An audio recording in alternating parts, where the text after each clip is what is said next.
안녕하세요. 반갑습니다. 홍대호 목사입니다. 새로운 한 주가 시작되었습니다. 여러분은 이 새로운 한 주 어떻게 살아가시겠습니까?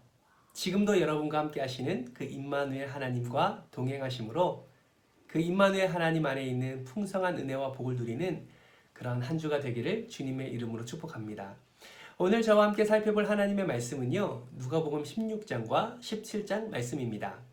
16장은 세 가지 비유를 말씀하고 있는데요. 첫 번째는 불의한 청지기에 대한 비유, 두 번째는 바리새인들의 위선과 외식을 책망하는 비유, 그리고 세 번째는 거지 나사로와 부자에 대한 내용이 기록되어 있습니다.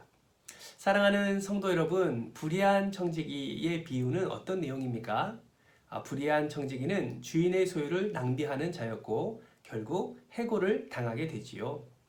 그는 어떻게 해야 할까 생각하다가 결국 부자 주인에게 빚진 자들을 불러서 그들의 빚을 탕감해 주므로 앞으로 자신이 나아갈 때 그들을 통해서 은혜를 받을 것을 기대하면서 그러한 행동을 했습니다. 주인은 이 소식을 듣고 어떻게 반응을 합니까? 오히려 그를 책망하기보다는 그의 행동, 불의한 재물을 가지고 친구를 사귀는 그의 행동을 칭찬하는 모습을 예수님은 설명해 주셨습니다. 그러면서 제자들에게 이렇게 말씀하시죠. 불의한 재물로 친구를 사귀어라. 그러면 그들이 너희를 영원한 처소로 맞아들이게 할 것이다. 라고 말씀하십니다. 이와 더불어 예수님은요. 불의한 재물에 충성하지 못하면 누가 너희에게 참된 것을 맡기겠느냐? 라고 말씀하시면서 두 주인을 섬기지 말 것과 작은 일에도 충성될 것, 불의한 재물에게도 충성될 것을 그들에게 권고하십니다. 그런데 하나님과 재물을 섬길 수 없다는 이 예수 그리스도의 비유를 들은 바리새인들은요 비웃었지요. 왜냐하면 그들은 돈을 좋아하는, 돈을 사랑했던 자였기 때문입니다. 돈을 좋아하는 바리새인들은 겉으로는 하나님을 섬기는 것 같았지만 결국 속으로는 재물을 섬기는 자라라는 것이죠. 그들의 행위는 사람들이 보기에는 옳은 것 같으나 그 속에는 탐욕과 악독이 가득하였습니다. 그들은 자신들의 욕심을 채우기 위해서 많은 사람들을 그릇된 길로 행하게 하였고요. 그리고 자신의 행위가 정말 옳다라고 인정받고 싶은 마음에 많은 것들을 내세우는 자들이었습니다. 겉으로는 하나님을 섬기는 것처럼 행동했지만 결국 속으로는 위선과 외식적인 행동으로 가득했다라는 것이죠. 사랑하는 성도 여러분, 스스로 옳다 생각하는 자를 하나님은 의인이라 칭하지 않으십니다. 그렇게 인정하지 않으신다라는 것이죠.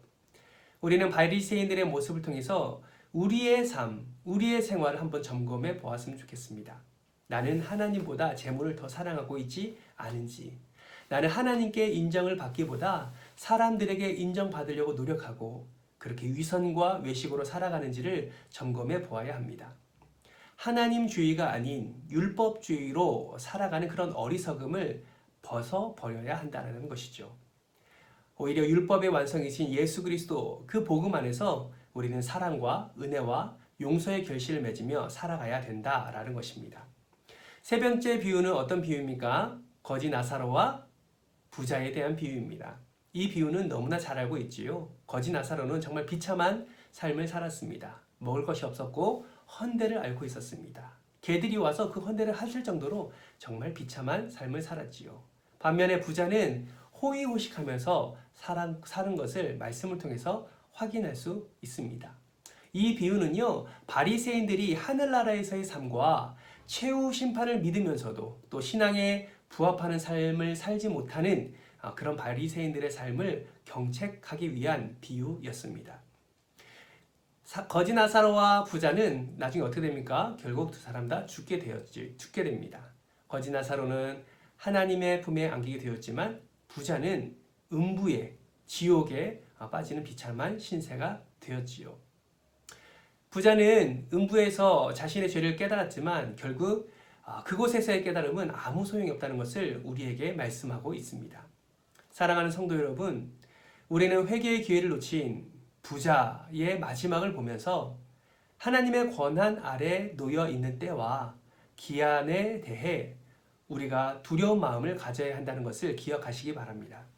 또한 고난받다가 정말 하나님 품에 안긴 거지 나사로를 통해서 복음을 붙들고 살아갈 때 당하는 그 고난과 그 고통은 반드시 하나님 나라에서 위로와 기쁨으로 우리에게 회복시켜 주시고 그 은혜를 누리게 해주신다는 사실을 우리는 반드시 기억하셔야 할 것입니다. 결국 우리는 누가복음 14장을 통해서 무엇을 깨달을 수 있습니까? 한 문장으로 요약한다면요. 우리는 자신을 위한 시간과 물질을 사용하는 자가 아니라 복음 안에서 하나님과 이웃과 그리고 자신의 생명의 소유를 희생하는 그런 지혜로운 자들이 되어야 된다라는 것들을 우리는 깨달을 수가 있겠지요. 누가복음 17장은 우리에게 어떤 말씀을 허락해 주십니까?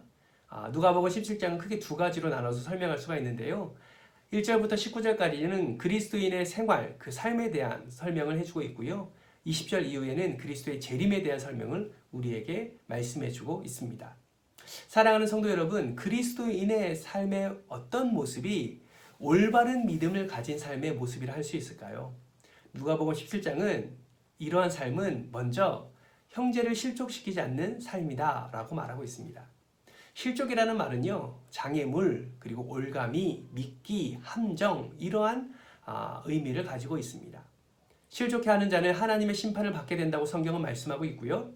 또 예수님은 이것에 대해 작은 사람들 가운데 하나를 걸려 넘어지게 하는 것보다 차라리 자기 목에 큰 맷돌을 매달아서 바다에 빠지는 것이 낫다고 할 정도로 이 실족해 하는 것에 대한 경고를 말씀하고 계십니다.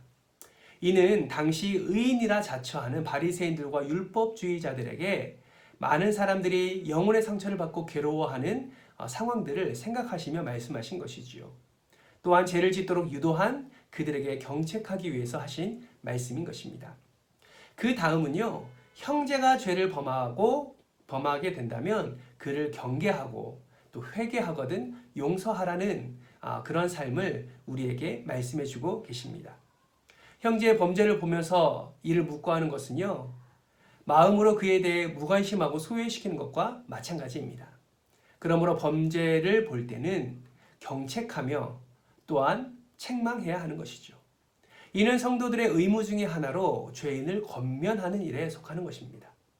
또한 회개한 형제를 용서해 주는 것 또한 성도들의 의무에 속하는 것이지요. 죄 지은 자를 비판하거나 또 정죄하기는 쉬우나 그 죄를 용서하는 것은 정말 쉬운 일이 아닙니다. 그러나 예수님은 죄에 대한 무한정 용서를 요구하고 계십니다.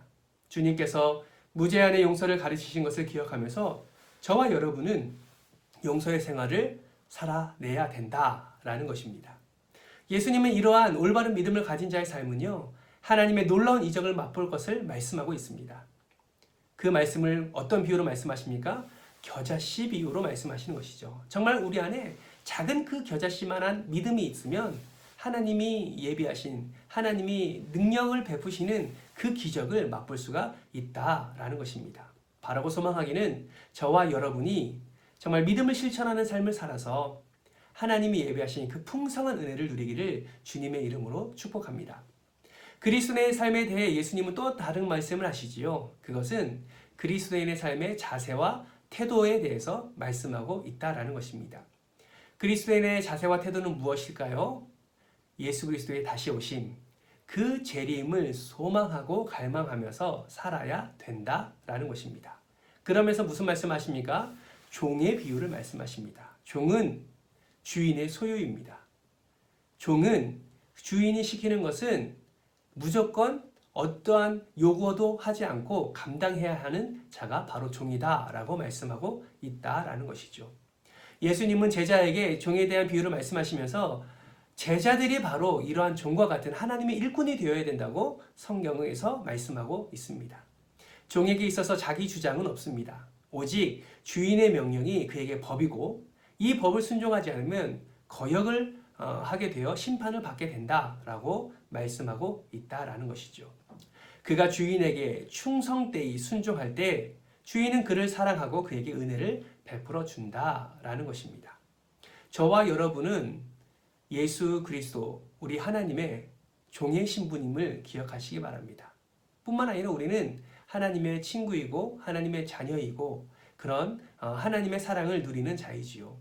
우리가 하나님의 백성이고 하나님의 자녀이고 예수 그리스도의 친구로서 그렇게 인정받고 하나님의 은혜를 누리는 자이지만 우리는 이 땅을 살아가면서 우리는 하나님 안에서 우리는 종의 모습을 가진 자라는 것을 우리는 기억하면서 섬김과 헌신과 순종의 자세로 나아가야 된다는 것이죠. 왜요? 예수님이 그러한 모습, 그러한 섬김, 그러한 헌신, 그러한 종의 모습으로 이 땅에 오셨기 때문입니다.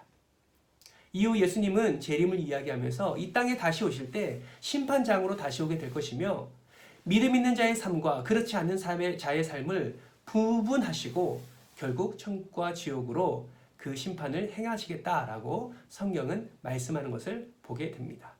사랑하는 성도 여러분, 재림신앙 너무나 중요합니다. 재림신앙, 이 종말론적 신앙을 가지고 살아가는 자만이 참된 하나님의 살아계심과 그 은혜를 누리며 살아갈 수 있다라는 것이죠. 누가복음 17장을 통해서 우리는 성도들이 어떻게 사람을 대해야 하는가, 또 어떠한 자세로 살아가야 되는지를 그 삶을 한번 살펴보았는데요.